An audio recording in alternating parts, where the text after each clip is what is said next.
Sabe, dentro de cada célula viva, existe uma espécie de manual de instruções. Um código secreto que dita absolutamente tudo. Da cor dos nossos olhos até como o coração bate. Hoje, a gente vai decifrar esse código e entender como a vida se constrói, passo a passo. A grande pergunta é, e ela é fascinante mesmo: como é que uma única molécula, o DNA, consegue organizar a complexidade incrível de um ser vivo? Como é que essas instruções, escritas num código químico, são lidas e, transformadas em ação?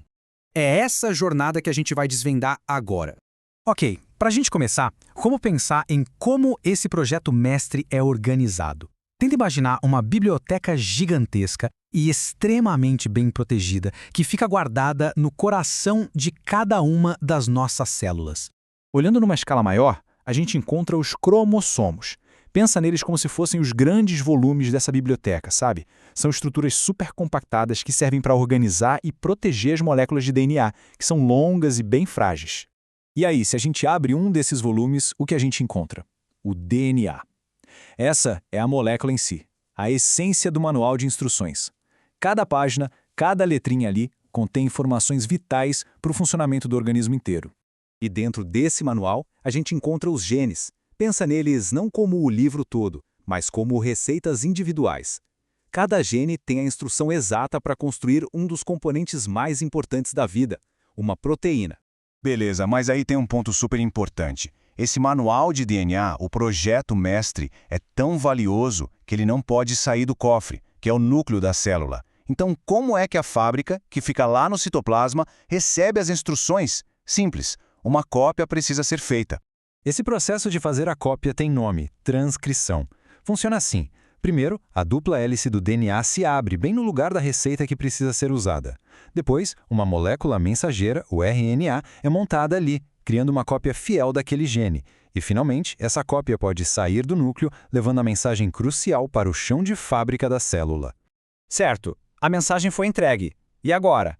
Agora a célula precisa traduzir essa mensagem. A informação não está escrita em português, né? É uma linguagem molecular, e a gente precisa decifrar as palavras dela.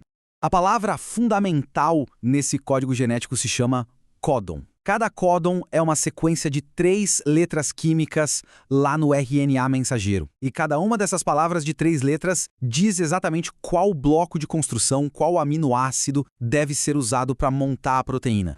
E aqui, a matemática da coisa fica muito interessante. Com 4 tipos de letras químicas, existem 64 combinações possíveis de palavras de 3 letras, ou seja, 64 códons. Só que a célula usa só 20 tipos de aminoácidos para construir todas as suas proteínas. Ué, como é que essa conta fecha? A resposta está numa característica com um nome meio esquisito. O código genético é chamado de degenerado. Mas calma, não é um termo ruim. Em genética, isso só quer dizer que mais de um códon pode significar o mesmo aminoácido. É como ter sinônimos numa língua, sabe? Palavras diferentes com o mesmo significado. Olha só esse exemplo para ficar bem claro. Tanto a palavra UGU quanto a palavra UGC, quando a maquinaria da célula lê, o resultado é o mesmo, adicionar o aminoácido cisteína. Essa redundância é genial, na verdade. É uma proteção. Se uma pequena mutação mudar a última letra, a proteína final ainda pode ser construída do jeito certo. O sistema fica mais robusto.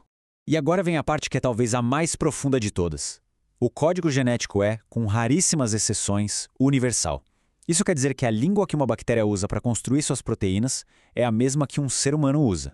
Para pensar no que isso significa. O códon UAUAU quer dizer tirosina. Não importa se ele está no código genético de uma planta, de um fungo ou de um animal. É uma linguagem compartilhada por quase toda a vida na Terra. Uma herança biológica que todos nós temos em comum. E esse código também tem pontuação. Olha só o códon AUG. Ele não só adiciona o aminoácido metionina, mas também funciona como um sinal de início, dizendo para a célula exatamente onde começar a construir. Do mesmo jeito, códons como UAA funcionam como um ponto final, um sinal de fim, avisando que a proteína está completa. Bom, agora a gente chega no passo final, a montagem. Já temos a mensagem, já entendemos a língua, então, bora construir. Esse processo, a tradução, acontece nas fábricas de proteína da célula, os ribossomos. Para essa tradução rolar direitinho, precisa de um intérprete. O códon no RNA mensageiro é a instrução, certo? Mas a célula precisa de uma molécula que leia essa instrução e traga a peça certa. Essa molécula é o RNA de transferência, ou RNAT. Ele tem uma sequência chamada anticódon, que se encaixa perfeitamente no códon como uma chave na fechadura, garantindo que o aminoácido certo seja entregue na hora certa. O processo todo parece uma linha de montagem super automatizada. O ribossomo se prende no RNA e desliza por ele até achar o códon de início, o A ou G. Na mesma hora, o RNA certo chega e entrega o primeiro aminoácido. Aí o ribossomo avança para o próximo códon, um novo RNA se encaixa e os aminoácidos são ligados formando uma corrente. Essa dança se repete códon por códon até que um sinal de parada é lido. Nesse momento, a proteína, agora completa, é liberada para fazer o seu trabalho na célula.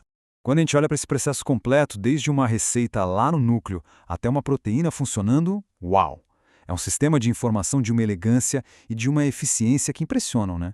No final das contas, tudo se resume a um fluxo de informação fundamental, que é conhecido como o dogma central da biologia molecular.